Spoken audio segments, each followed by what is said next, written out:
Welcome to DASGeek. What I have before you is the Kindle Oasis and the Kobo H2O. Now before you ask, I'm not comparing the two directly, and the reason for that, the Kobo is the highest, the Oasis is the highest end e-reader that Amazon sells, and it nearly clocks in at $300 for an e-reader. This thing can't do websites. Well, it can do a little bit of web browsing, but you're not going to be watching YouTube on the thing. You're not going to see full color. You're not going to be able to edit Word documents. It's not like a regular tablet. This is just an e-reader. And for $300, they are certainly saying that they have the best, most technologically advanced e-reader in the world. At least in my book, that's what they would have to be saying for somebody to spend that kind of money on an e-reader. Now, I like e-readers, and this whole channel is about filling your brains, and nothing fills your brains as good as books. Reading books, lots of books. People who read books are smart, as a general rule of thumb anyways, as long as you can interpret what you're actually reading. So I love e-readers, and I wanted to try some of the higher end devices. Naturally, I've had many Kindle devices, the Paperwhite, the Voyage, some of the first e-readers that they had out ever, and I've enjoyed them all, but I generally miss that smell and that feel of a book. And I thought, well, maybe if I go with some of these higher end devices, I'll see something that's truly amazing that I can't resist. And the first thing that strikes you about the Oasis is the small, compact size. This is definitely as small as a regular book you would get inside of a bookstore that you would hold in your hand, and it's very light.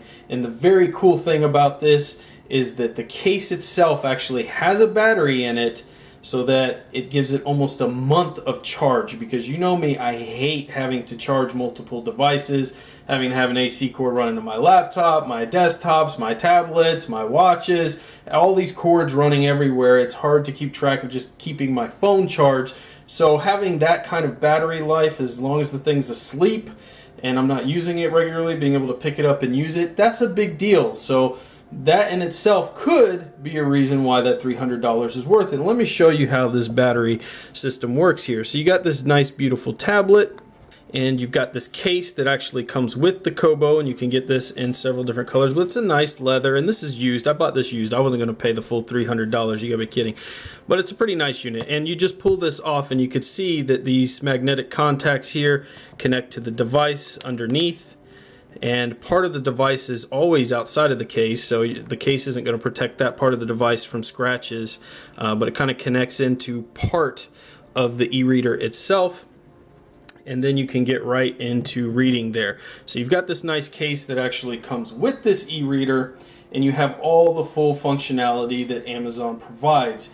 Now within here, let's see, this one's at the top. You've got X-ray vision, which can tell you different things about the notable clips, the people, terms. So it's kind of an attempt, if you've used X-ray on Amazon Prime videos or their TV shows, it's kind of an attempt there. And if you have images, it would show you those. And you can see the touchscreen is pretty responsive. I'm reaching here to actually touch it, so if you see some responsive issues, it's probably due to that. I can tell you, in using this for over a week, it's a very responsive system. You can also change your text here, and you can see we've got lots of new options, including the Amazon Ember, and we've got all these text sizes. And I like, instead of just giving you numbers, it actually shows you how big that text is going to be. And then on pages, we have some spacing, margins, and orientation. And reading progress, we can tell it, we can add that onto the screen, like the time left in the book, the time left in the chapter, the page in the book, etc. And that will add that information down below here. Probably hard to see, but it shows page 154, 61% complete. I can also go in here and select on one of these words, and it's going to give me the Wikipedia definition for that word. I believe there's some other options here as well. There is translation, so you can translate in different languages, and a dictionary itself. You can also share this on Goodreads, Facebook, and Twitter. And over here on the left hand side, we have two physical buttons that allow me to change the chapters or change the pages and go down or up, which is very nice. And you guys are familiar, or most of you probably, with the opening home screen for this device, which you have the Goodreads access and give you recommendations on books and things like that. It's kind of a little community.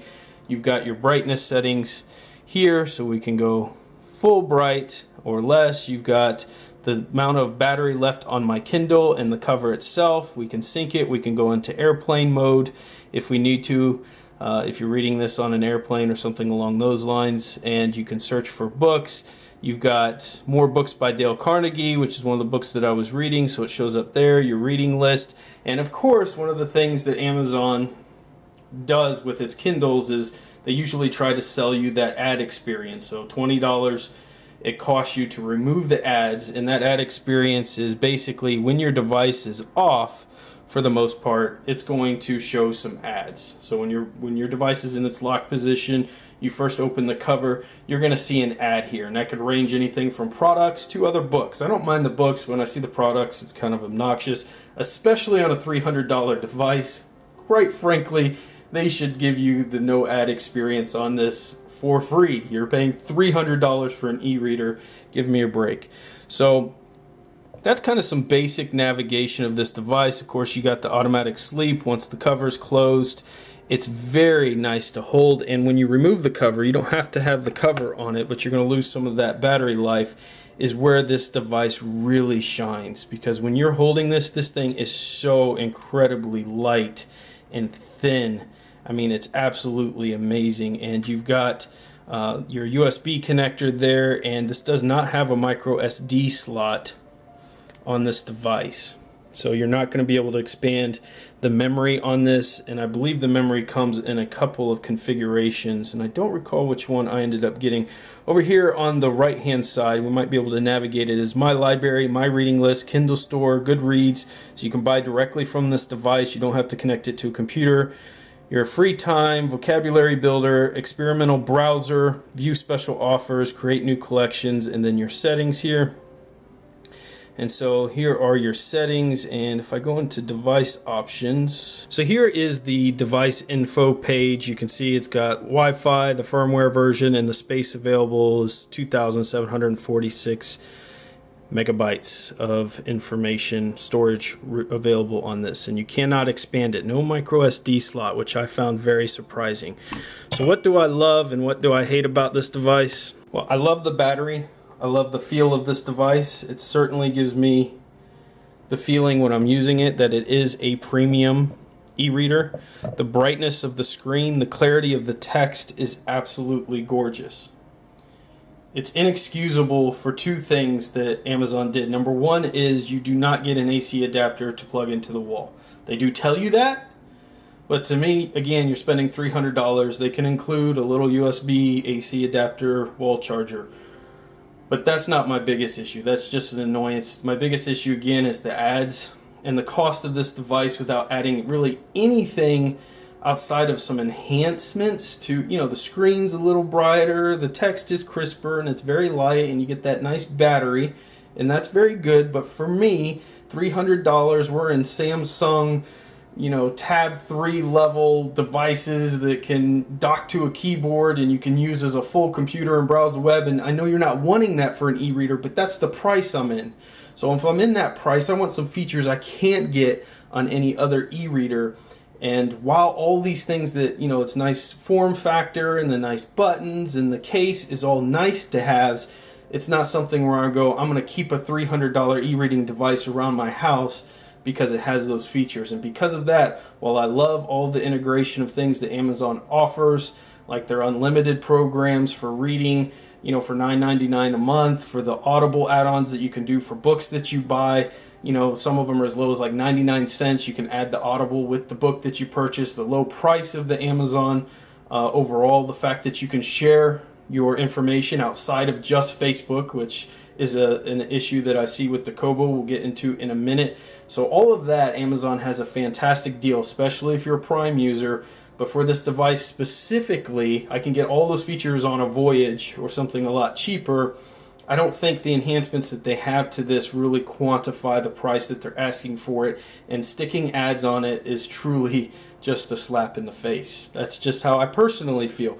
But overall, is it a great e-reader? Absolutely. I love it. And we'll get into more of that in just one second. So what you see before you is the Kobo. Now, I have a cover on this Kobo, but this is the Kobo H2O. This offers something truly unique in that it's waterproof. So I wouldn't go in the bathtub and read underwater or anything with it, but if you're at a beach and somebody's kicking sand and water on you, one of your kids dumps a drink on you, etc., this device can survive that. And namely because if you look under here, the ports here are hidden.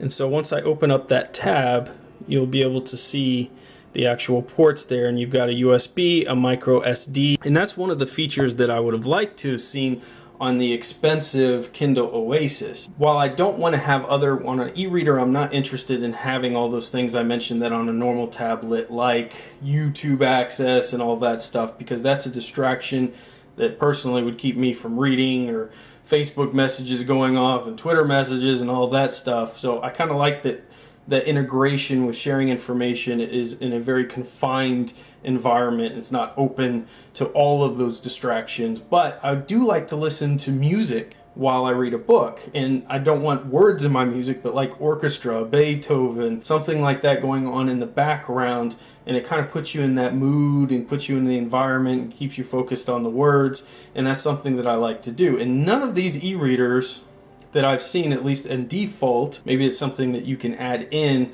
allow you to play any type of music. So that means I have to have a separate device playing music like my phone, and then I'm using my e-reader. But for the $300 cost of the Oasis, to me, that would have been something they could have added that would truly have differentiated it, rather than maybe just having, you know, the nice form factor and a long battery, maybe a little crisper in the text, adding something like the audio platform. So Kobo has a lot of love out there for it.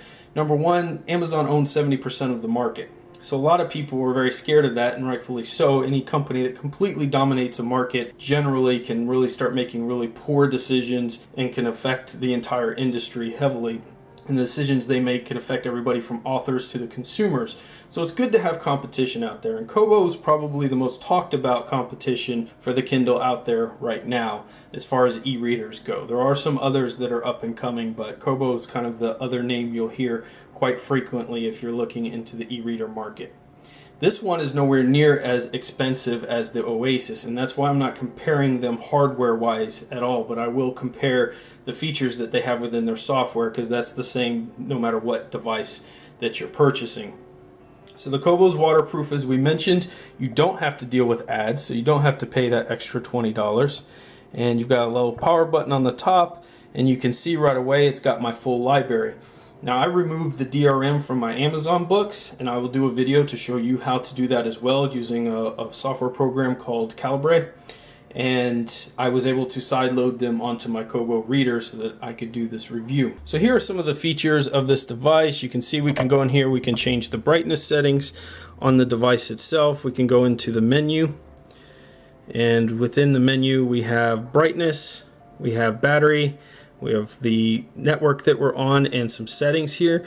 Within the settings is where you can get into some of the extra features they have under this beta feature section, like Sketchpad, Sudoku, web browser, and Unblock It. So a couple of games and some useful items there. Obviously this connects to Wi-Fi. You can go directly into their bookstore. You can purchase books. I found that their prices are pretty on par with Amazon, and I believe they do have a price matching deal that they do. What I'm going to do is take this out of its cover, because otherwise it just keeps falling off. There we go. Much better. So I find that their prices are very compatible with, or comparable to, what Amazon is offering. So you can get really good deals. You can also shop at many different bookstores and add them in either through the email, like you can on a Kindle as well, in certain files. But as I understand it, this uses EPUB, which is more of an Adobe DRM version. Software has Adobe DRM put onto the EPUB file, so that's more compatible with a lot of different stores out there, whereas Amazon uses something that's a little more proprietary, and while you can remove the DRM, it may be a little more difficult for you to add certain books and bookstores and things to your device directly. And if you're an expert in this stuff and you've done a lot of research, leave your comments below. I've used these devices for about a week each. I've enjoyed them both thoroughly, honestly. So if there's something that I'm missing, and there probably could be, feel free to add it in the comments about some features So you've got a lot of storefront recommended features, categories, and things. You've got your own personal library here. When you go into a book itself, one of the things that I really liked, and it wasn't in the tutorial, there we go. One of the things I really liked, and it wasn't in the tutorial, is the ability to change the brightness by moving on the left hand side, and you're probably not going to be able to see it with all the bright lights and everything, but if you just rub your finger down the left hand side, it will lower the brightness, and if you go up, it will raise the brightness. Okay, it actually is dimming and brightening the sides. You just can't see it because of the bright light shining on it. When I took it out of the light, it worked. So you can change that. You can click in the middle here, I believe, instead of the top, and you're going to get your menu system up here. So again, you can adjust brightness, or you can go into some of the other features. Down here is where you're going to change your text size and where you have options for text. And my understanding is you can not only utilize the options that they have here for different text, but you can actually import your own as well. You can see you can do font size, line spacings, margins, justifications, etc. This also has the dictionary capability, so if you hold on to a word, it will pop up and tell you what that word is. It doesn't have the x-ray and those type of things, but it does have that nice dictionary built in. You can also highlight and save notes, although I find its highlighting is a lot more difficult to maneuver. Like if I want to get this sentence and this one down here, than the Kindle's was.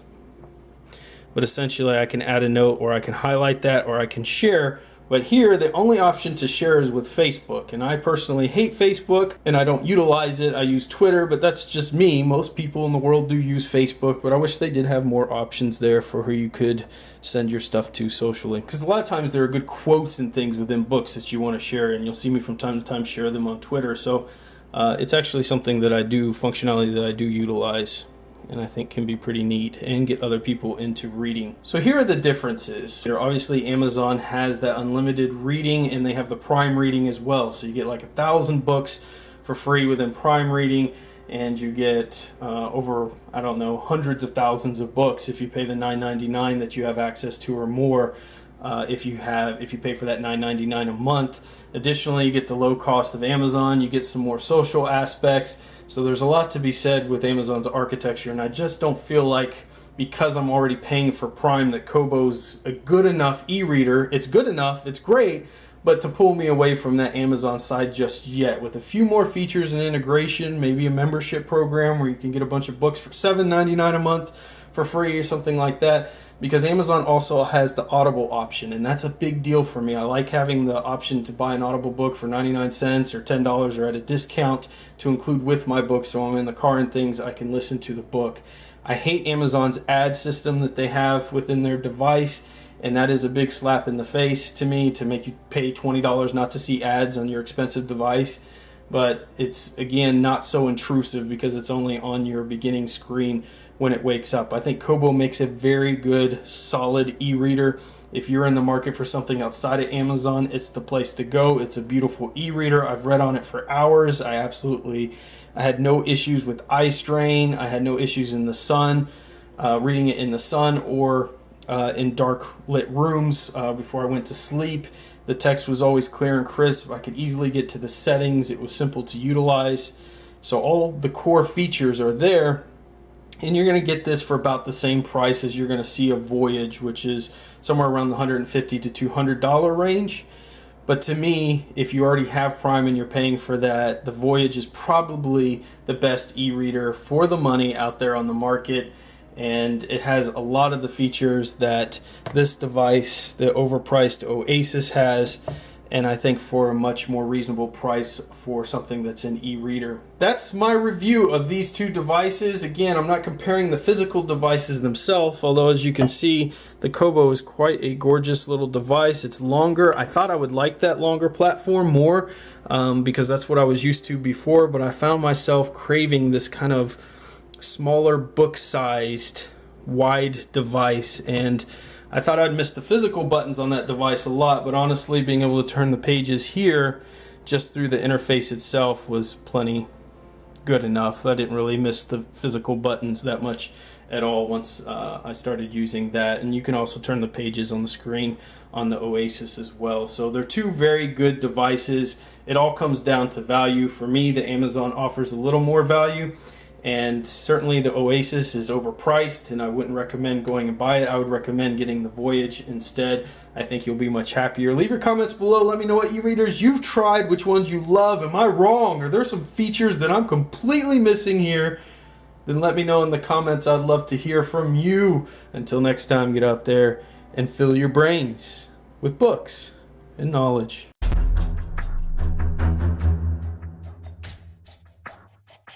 Don't get subscribed. Don't like the video.